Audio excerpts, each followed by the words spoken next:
Hi and welcome to the Spooky Hours. My name's David Saunderson and today we're talking to Aberdeen-based author, tour guide and historian Dr Fiona-Jane Brown. How are you, Fiona-Jane? I'm great, thanks, David. How are you coping with the lockdown and not being able to leave your house much? Well, the problem is when I do go out, we're amazing. We've never had a sunny April like this in ages, so I feel guilty.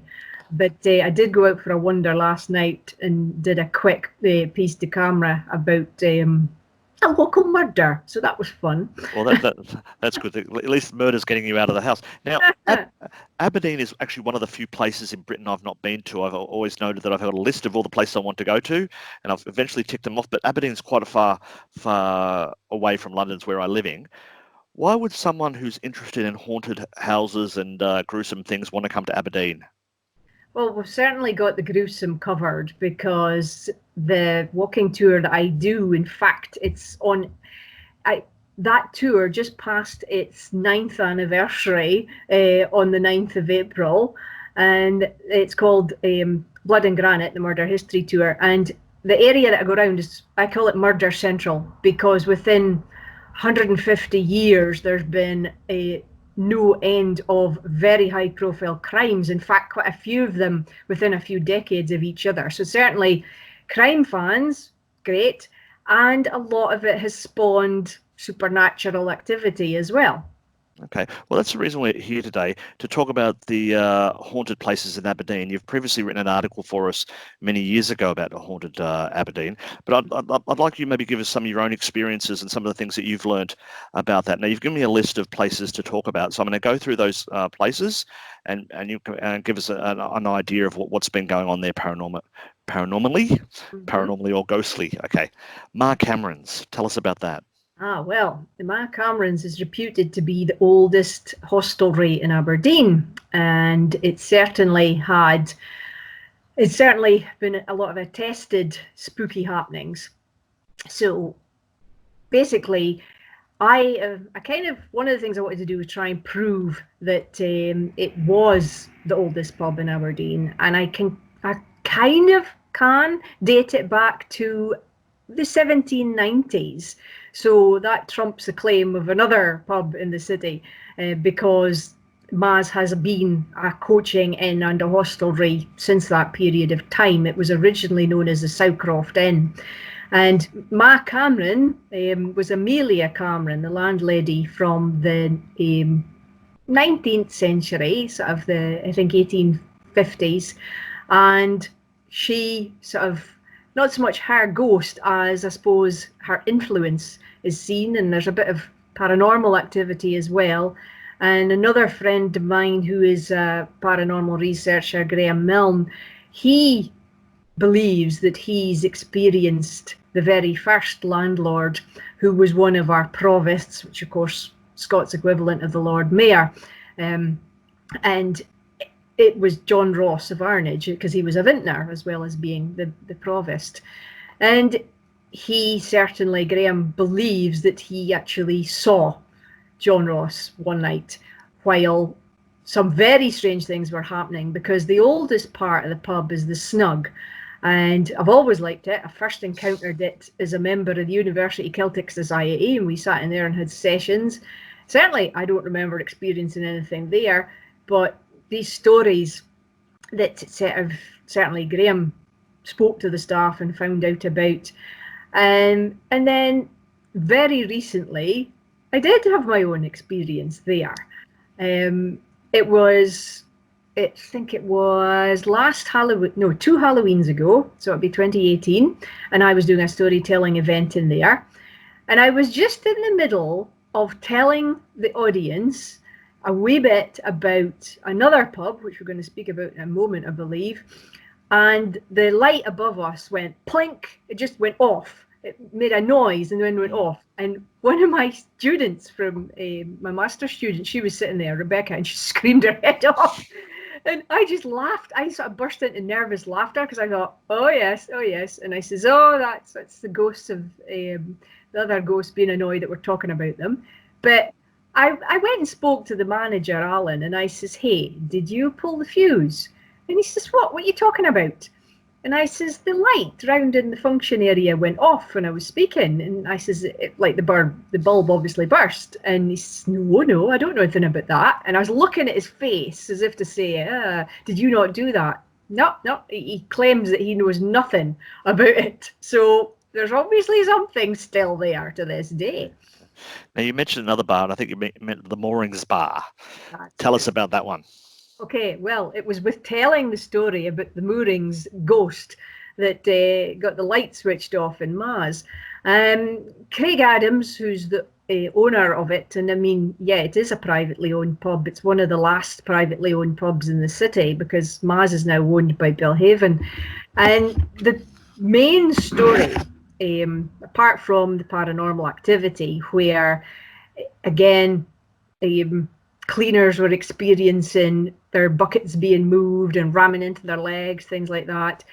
The Moorings, its name now was Krakatoa. Craig changed the name, and at the risk of upsetting the spooks, I think, but it is on the site of an old coaching inn. It's in a 200-year-old tenement, and it was a 17th century coaching inn that was there before it.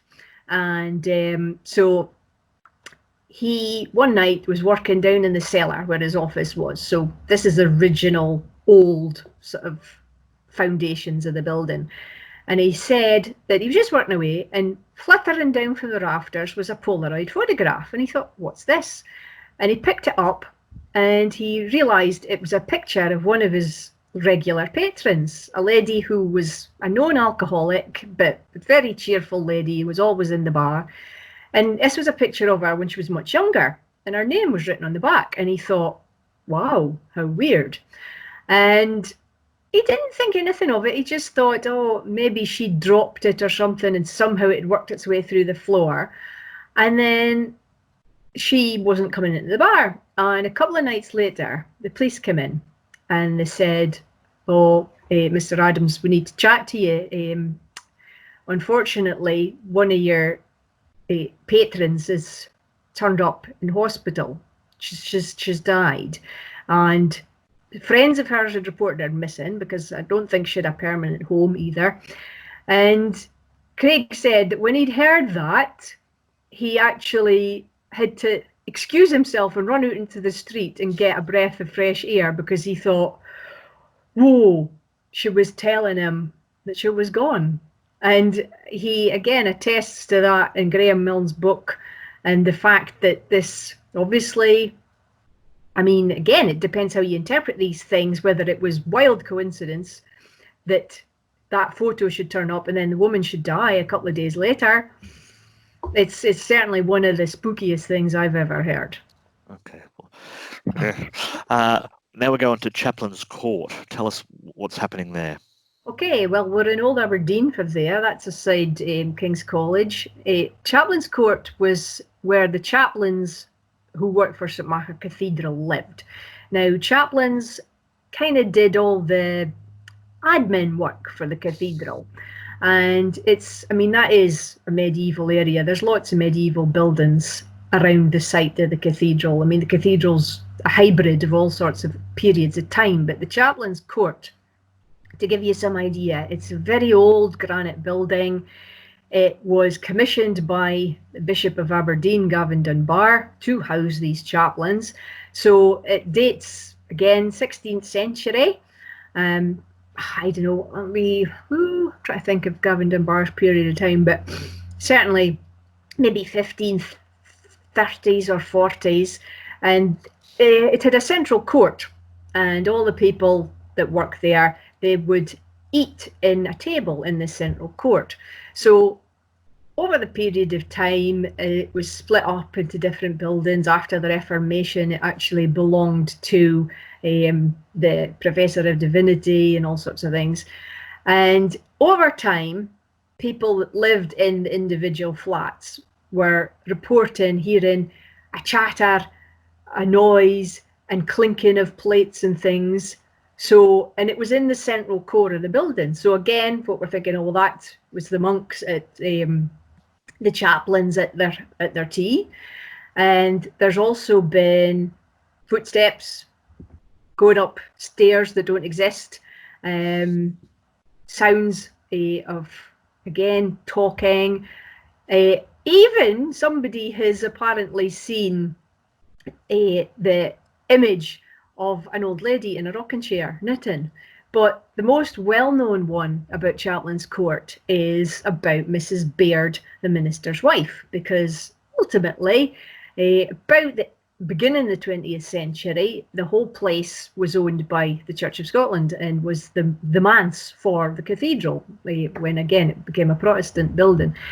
And we don't know anything about the minister there, but certainly the minister's wife, she had a problem with our baby son. Well, when he was about 5-6 years old, he kept waking up in the middle of the night saying, "Oh, mom, there's a man in my room and he's sleeping." And she's like, "Oh, you're just dreaming." And whatever she or her husband did, the boy would not be convinced. But eventually he seemed to have grown out of it. But about the mid-1930s, and I could probably date this to 1936 because it correlates with the opening of the hospital, our new central hospital in Aberdeen, Forster Hill. And there was a nurse who was lodging with the Bairds, and the Baird Jr., he'd long left the house, but the nurse was staying in his room. And one day, when the minister was away, she'd gone to Mrs. Baird and said, "I don't like to scare you, but every time I'm at home, like I'm here, I wake up in the early morning and I see this image of a man sitting in a chair by the fire, snoring." And she says, "Sometimes I don't see him, sometimes I just hear him." And she says, "I work in the wards, I know what it sounds like when you hear the breathing of somebody that's asleep." And she says, "I'm telling you, there's something here." Now, the nurse wasn't scared. She was just sort of saying that she was experiencing it and she was a bit puzzled by it. So Mrs. Baird was so embarrassed, she went and contacted what was known as the Psychic College of Edinburgh, which, I mean, still exists today. And I think that might have influenced the creation of the Coestler Institute at Edinburgh Uni, which studies the paranormal to this day. And a Reverend Reid, spiritualist, he came to see her and he sat in the room. And later on, he came back and he said, "Oh, well, I can tell you about the spirit that inhabits this room." It was a Professor Johnston. This was his house. He was a divinity professor. And this was his study, his library. And he's very sorry that he upset the nurse and upset your son all those years ago. But it was his favourite room and he always liked to snooze in there. And after that, no more Professor Johnston. But the sequel was that obviously you can imagine minister's wife and all the women in the congregation, she gets blethering to them at tea time. They have their tea and whatever, and she tells them, and they're like all intrigued. And one of them says, "Wait a minute, the description that you've given of this professor sounds familiar." So she asks her own husband, who works at university, and he says, "Oh, wait a minute, I remember him when I was first working here. That was old Johnston. He taught theology." So it was real. They attested that it was him, that they was there. And obviously the Reverend Reid had managed to move him on to the next plane. But I think it's a wonderful story altogether. It is good when you can actually place people, actual people, and people that knew the deceased, if that's what you want to call it, with these kind of things. That's kind of very interesting. So the next one we're talking about is the first bus headquarters. Yeah, originally built as an army barracks. This is up on King Street in Aberdeen, our main street coming in for the north. And it was built around 1870 as a militia barracks, the town militia, that's what it was for. But during the First World War, it was, as well as being the drill court for the local militia, it was also used as an infirmary. They'd actually built an infirmary wing. And in 1915, so the story goes, this man called Captain Beaton, he'd been injured at the Western Front and had a head injury, and he was taken to convalesce there. And then he got a bit better, and they actually appointed him to be the quartermaster till he got his orders to return. So he seemed to be quite happy. But then the orders came, go back to Belgium, and he wasn't seen the rest of the day. Everybody was looking for Captain Beaton. And then there was an outcry. He was found hanging from a rope that he'd fashioned himself in the turret above the mess hall. And the young soldiers, they were all so upset, they didn't want to touch him. They thought he'd gone mad. And the senior officers shooed them away and says, right, we'll deal with this. So they cut him down and they cover it up, apparently. They don't tell anybody. There's no reference to this Captain Beaton anywhere. And about the 1920s, after the Great War, this happened quite a lot when they were building new houses, but they used it as social housing. The militia got their new barracks down the Bridge of Dawn. And so this is where, again, it's my friend Graham that got this story. He had interviewed a woman whose aunt had lived there. So the woman, when he was interviewing the woman, she was in her 80s, and she remembered going to visit her auntie with her mum there. And there was quite a few of the rooms empty because, again, they were trying to move people onto the houses when they got built or whatever. So this could be 20s, 30s, some period of time like that before the Second World War. And she, as a little girl, the woman being interviewed, had run upstairs just for an explore, and she'd gone into one of the empty rooms, and she described it as having like sort of net curtains over the window, great big high ceilinged rooms, and there was a little camp bed, and there was a soldier sitting there in his sort of khaki fatigues, and he was wrapping a bandage around his head. And she thought, oh, this is great, somebody to talk to. And when she went forward to speak to him, she says he vanished into thin air, vanished. And she, again, as a young girl, wasn't actually scared. She thought this was great and ran back to tell her mum and her aunt. And her aunt said, oh, you've met Captain Beaton, have you? And nobody seemed to be frightened of this spirit. And it carried on by the 40s, when it become the tram and bus depot. People were experiencing Captain Beaton. There was a link corridor at the front of the building on the street that was always cold, again, cold spots, whatever. And then I have another, again, a story from on my tour. The Captain Beaton story is part of my murder history tour, because I'm saying suicide being self-murder. A retired bus driver spoke up one night on the tour, and he says, oh, but I've experienced Captain Beaton. And I said, oh, go on, tell us the story.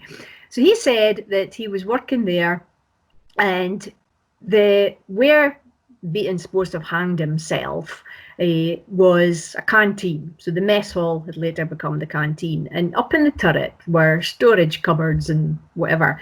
So he and his friend had been told to go up and get boxes of crisps. So his pal was sort of taking his time. He said, oh, I'm waiting to get them. And he ran upstairs, picked up the boxes, and he says, I thought he was behind me. And he picked up the boxes and looked round, and there was nobody there. And he said he just felt a chill running through him that there was nobody there, but he felt somebody behind him. And dropped the boxes, come running downstairs, banged into his colleague, and his colleague said, what's the matter with you? You look like you've seen a ghost. And he says, oh, I've not seen anything, but I felt something. And he swore that had happened. And the same, another story, again, I'm repeating the bits, not from the articles, more so the things that people have actually told me. Yeah. I remember over in it was an old fishing village called Torry, which is the other side of the River Dee in Aberdeen. And a man from there had been, he'd been a young boy, and he'd worked as a message boy for the bus depot. And he recalls going along that link corridor. It was, I don't know, probably going to the canteen as well. And he said he saw as clear as day the ghost, Captain Beaton. But he said it was like a film playing in front of his eyes, in his dress, Gordon's uniform, because Captain Beaton was Gordon Highlander. It's our local Aberdeenshire regiment. And there he was, dress kilt and everything, walking along. And he says it was like watching a film playing in front of me. But he just felt the shivers. And the spirit disappeared. So he runs back to his boss and sort of gets all upset. And his boss says, "Oh no, dinna be frightened. That's Captain Beaton. He killed himself rather than go back to the front." So that's, again, the stories that are related to it. And it's such an enduring story, yet Gordon Highlanders Museum in Aberdeen, they say, well, we actually don't have any paperwork for a Captain Beaton. The only Captain Beaton I could find was a James Beaton, who was killed at Western Front, and he was from Fraserburgh, but he worked in Aberdeen. He worked at the North of Scotland Bank, which is now Archie Simpson's pub, named after the architect. But to me, either somebody did hang themselves and the story got lost as to what the person's name was because they did cover it up. Yeah. Or it's a representation of fear of madness. But when Graham Milne investigated the story, they still had the rope tied to the rafters in the turret. So again, either it's the most elaborate setup that spawned its own urban legend, or it's true and his name has been lost through time. Yeah, sounds like more like it. So we've got time for one more, and we were talking about this just before we came on. An interesting one that you've had your experience at, the anatomy rooms. Tell us about that. Oh yeah, well, the anatomy rooms, as it's called now, was the old medical school in Aberdeen, Marshall College. We had two separate universities long ago, up till 1860. King's and Marshall were two separate because Marshall was Protestant, set up in 1595 by the Earl Marshal Keith, because he was a Protestant. He got the okay from King James VI to do this. Anywho, now it's still owned by the university, but it's run on one side as artist studios, and the other side City Moves Dance company that actually uses it. And the great big dissection hall, again, that's where they have their dancing. And then there's a smaller room as well, and there's the old lecture theatre. Sadly, they ripped out all of the seats, but the beam ceiling's still there. Now, in 2016, I did a Promenade Theatre show there for Halloween, and the university estates, they showed us round everything, and it was great because we even got to see the mortuary and told, oh well, but this is a backup if there's ever an epidemic. Again, I've been thinking about that recently. Yeah. But no, so we started our rehearsals and whatever, and there was one night, it was just myself and one of my colleagues left. We were just closing up because we'd got keys so we could go in and do our rehearsals. And I heard footsteps, and so did my colleague. And I just laughed, and I says, "Oh, it'll be the ghost." And then another night, again, still running up to the show, my other friend, Chloe, she and I had been setting up this room as part of the tour, you see, and we'd been putting up bin bags on the window because there was no curtain, so wanted the room to be blacked out. Putting up the bin bags, left it there, put everything back, switched the lights off, and she just went for a quick walk round to see all the other doors were shut and the lights were off. And she came back and she said, "Did you put the light on in that room?" I says, "No." And she says, "Well, it's on." It's like, really? So she switched it off. That happened another night as well. And then the big finale. Again, I'm gutted because I didn't experience this. But on the night of Halloween, because we'd done a show the night before and it didn't happen then, but on the Monday night of Halloween, one of the bits of the show, one of the drama pieces, was in the lecture theatre, which, as I say, was the original lecture theatre from about the 1830s. And we had a wee skit where there was, again, and it's a famous urban legend about drunk man falls down dead drunk in the street, gets picked up by the anatomy students. They think he's dead, and they start operating on him, and they cut him open, and he wakes up and screams and sort of bleeds all over the place. So the actor that was playing the guts man, as we call him, that was the same person that had experienced the footsteps with me earlier. So there's a bit where he gets up, and we actually had it was, I don't know, I think it was a cow's bit of cow that we had, real actual cow for the guts, because he wanted it to be authentic. Offal, basically. Yeah, Offal. Yeah. Something like that. And he sort of would do a bit of it's a bit like a Benny Hill sketch. He runs out of one door and the students follow him, and he comes in the other door. Now, I hadn't the faintest clue what had happened until a couple of days later, and I heard from the others, Chloe and them, who were part of the support group. They were sitting in the kitchen, which is a corridor and 2 rooms away from the lecture theatre. And the guy who was playing Gutsman, the actor, he came bursting in to them and said, "Who's making that ridiculous yelling noise?" And they looked at him as if to say, "Oh, we thought that was you." And he said, "No, it wasn't me." And he just carried on. And all of them, 6 of them, said there was this roar, a male scream of pain. And again, I say that 6 people and the person there sensed it, heard it. None of the rest of us did. And again, it's funny. I actually asked one of my other friends, one of my actresses, and she's actually a sensitive. And she says, "Oh yeah, it did happen." She says it was an awful, awful scream, like somebody would do if they were dying. Yeah. So I thought long and hard about this. And I think because this is not an attested story, I investigated it, and I think I found a link. I think that it's either our sketch had sort of upset the spirit, or it triggered this period of time. But again, the dates don't correlate.